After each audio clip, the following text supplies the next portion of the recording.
নমস্কার, আমি জ্যোতিষশাস্ত্রী শ্রী সনাতন বলছি। আজকে আপনাদের বলবো অষ্টম পতি দ্বাদশ ভাবে অবস্থান করলে কি কি ফল লাভ হয়। যারা জ্যোতিষ শিখছেন বা জ্যোতিষ সম্বন্ধে আগ্রহী, যারা জ্যোতিষ নিয়ে চর্চা করে বা নিজের কুণ্ডলী নিজে দেখে বুঝতে পারেন, তাদের জন্য এই ভিডিও। আমার এই ভিডিওটা যদি ভালো লাগে অবশ্যই কিন্তু একটা লাইক, একটা কমেন্ট এবং ফলো করবেন এবং সাবস্ক্রাইব করবেন, যাতে পরবর্তীকালে আপনাদের উপকারের জন্য আরও অনেক ভিডিও বানাই, যাতে আপনারা ঠক জ্যোতিষের কাছে গিয়ে না ঠকতে পারেন। আমার এই ভিডিও দেখলে আপনারা অনেক কিছুই বুঝতে বা জানতে পারবেন, যে তারা নিজেদের ছক নিজেরাই দেখতে পারবেন এবং বুঝতে পারবেন যে এই গ্রহ অবস্থানে বা কোন পতি কোন ঘরে থাকলে কি ফল লাভ হয়, সেগুলো জানলে আপনাদের পক্ষে সুবিধা হবে।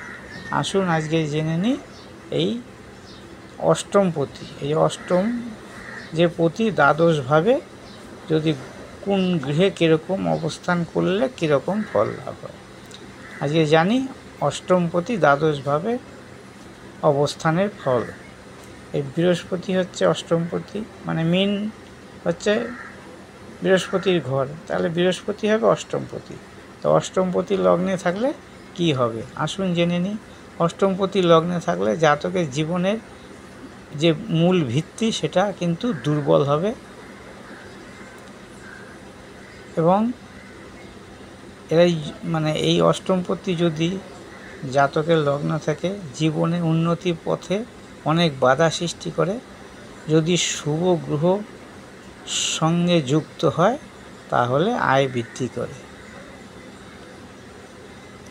এবং শুভ শনি, শুভ কেতু যদি এই দ্বাদশভাবে এই লগ্নে অবস্থান করে বা দৃষ্টি দেয়, তাহলে জাতক আধ্যাত্মিক জীবনে কিন্তু অনেক উন্নতি করে।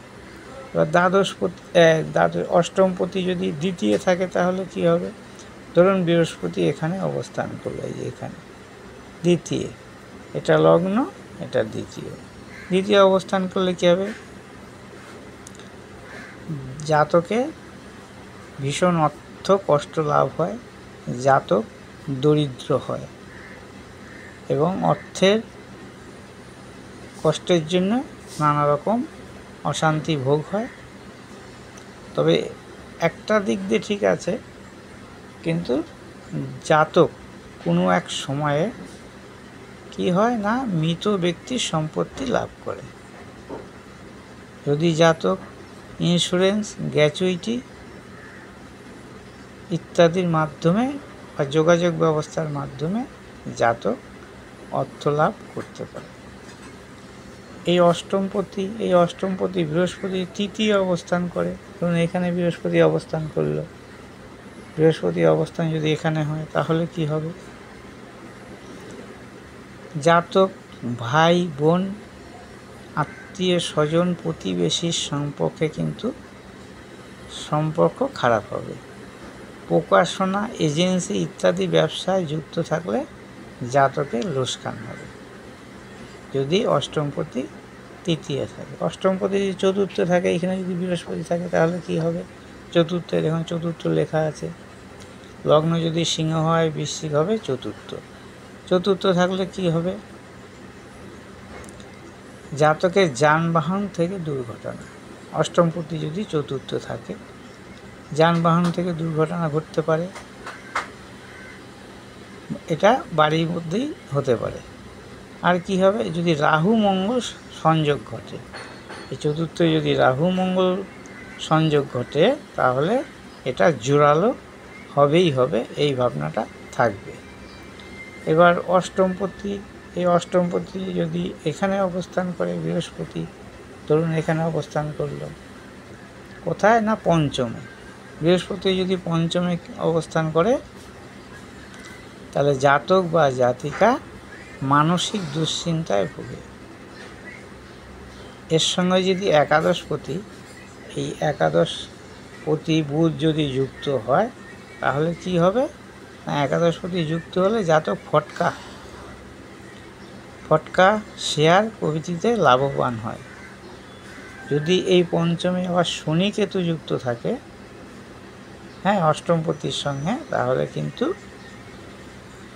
সন্তান নিয়ে সমস্যা হয়। এখানে আমি গ্রহের উঁচু নিচু বা নিচস্থ উচ্চস্থ বা নিজস্ব ঘরের কথা বলছি না, এখানে শুধু অবস্থানগত ফল বলছি। এবং উঁচু নিচু কোনো গৃহে যদি উঁচু, কোনো গৃহে নিচু, সেই সব অবস্থানে বা গ্রহ যোগ, গ্রহ দৃষ্টি বা গ্রহ প্রেক্ষা বা নক্ষত্রের সম্বন্ধে কিন্তু ফল অনেক সময় অন্যরকম হয়ে যায়। এটা হচ্ছে প্রাথমিক বিচার। যখন পুরো সম্পূর্ণ বিচার করা হবে তখন এটা ভালোভাবে আরও বোঝানো হবে, কারণ এইটা না জানলে সম্পূর্ণ বিচার জানার সময় দারুণ অসুবিধা হবে। এবং এই বৃহস্পতি যদি ষষ্ঠে থাকে, এখানে ষষ্ঠে, অষ্টমপতি ষষ্ঠে, অষ্টমপতি ষষ্ঠে থাকলে জাতকে কঠিন রোগ হয়। মঙ্গল যদি যুক্ত থাকে, এই বৃহস্পতির সঙ্গে যদি মঙ্গল যুক্ত থাকে, তাহলে অপারেশন হবে। মামলা মোকদ্দমায় জাতিকা জড়িয়ে পড়ে, অশান্তি ভোগ করে, নিম্ন শ্রেণীর লোকের দ্বারা ক্ষতি বা সম্মানহানি হয়। এই ষষ্ঠে যদি অবস্থান করে অষ্টমপতি, অষ্টমপতি যে কেউ হতে পারে। এটা যেহেতু সিংহ লগ্ন, সেহেতু অষ্টমপতি মীন। এটা যদি মেষ লগ্ন হতো তাহলে অষ্টমপতি তুলার অধিপতি শুক্র হতো। এটা আমি অষ্টমপতি গৃহ অবস্থানে ফল দেখাচ্ছি, মানে কোন গ্রহে কোনভাবে অবস্থান করলে এই ফল লাভ হতে পারে।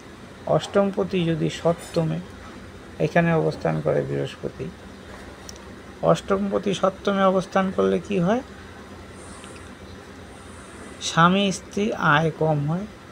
মঙ্গলযুক্ত যদি থাকে, অষ্টমপতির সঙ্গে যদি মঙ্গলযুক্ত থাকে, তাহলে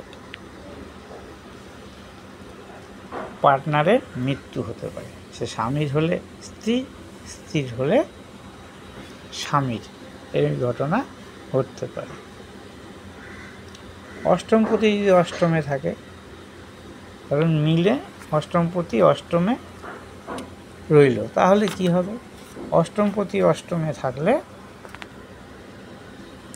জাতকের স্বাস্থ্য ভালো থাকে না, লোকজনের সঙ্গে ব্যবহার খারাপ হয়, কিন্তু জাতকের আয়ু কিন্তু বৃদ্ধি হয়।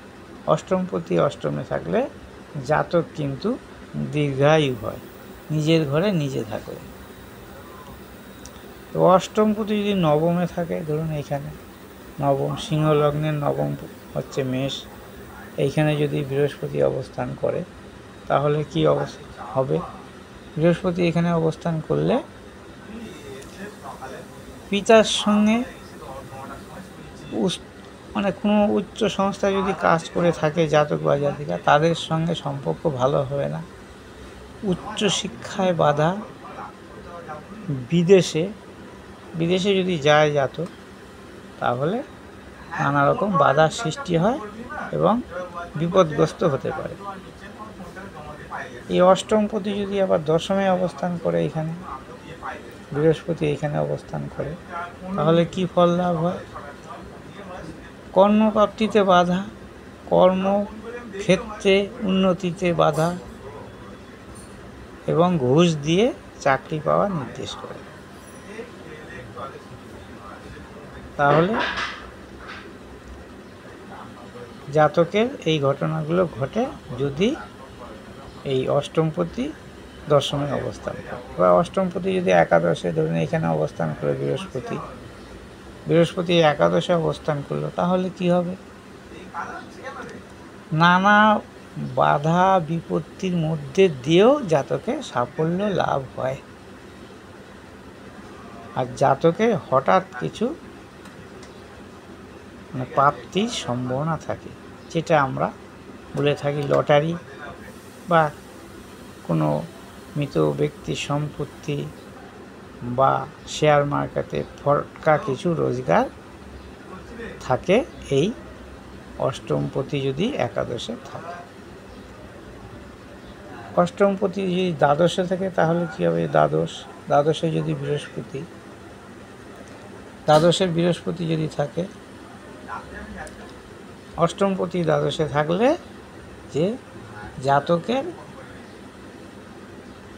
অবস্থা বা রোগের জন্যে বা দুর্ঘটনার জন্যে হাসপাতালে ভর্তি হতে হয়।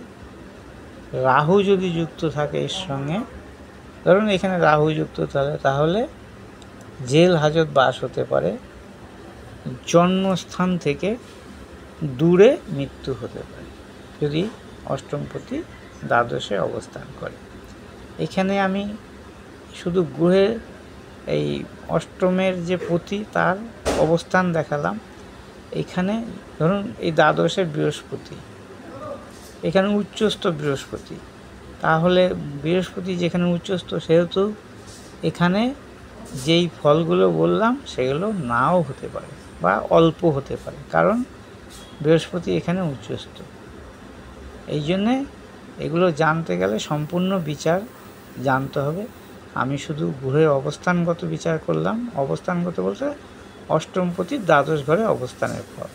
এবার যখন সম্পূর্ণ বিচার আপনাদের দেখাবো তখন আপনারা এই জিনিসগুলো আরও ভালোভাবে বুঝতে পারবেন। আমার এই ভিডিওটা যদি ভালো লাগে অবশ্যই লাইক, শেয়ার, কমেন্ট করবেন এবং আমাকে সাবস্ক্রাইব করবেন। আমার মোবাইল নম্বর 9333828747। এই দেখুন মোবাইল নম্বর লেখা আছে। আমার সঙ্গে যোগাযোগ করতে হলে এই নম্বরেই যোগাযোগ করবেন এবং যে কোনো সমস্যার সমাধানে খুব অল্প পয়সায় বলে প্রতিকার খুব অল্প পয়সায় করা হয়। যে কোনো সমস্যা, বৈবাহিক সমস্যা, শিক্ষা, চাকরি, উচ্চশিক্ষা, বিদেশ যাত্রা, গৃহ, বাস্তু, বাচ্চারা পড়াশোনা করছে না, যে কোনো বিবাহ কেন হচ্ছে না, বিবাহ লেটে হচ্ছে কেন, বিবাহের পর কীরকম হবে, প্রেম করে না মানে সামাজিকভাবে, এইসব আমি বিচার করব একদম অল্প মূল্যে। আজ এই পর্যন্তই। নমস্কার।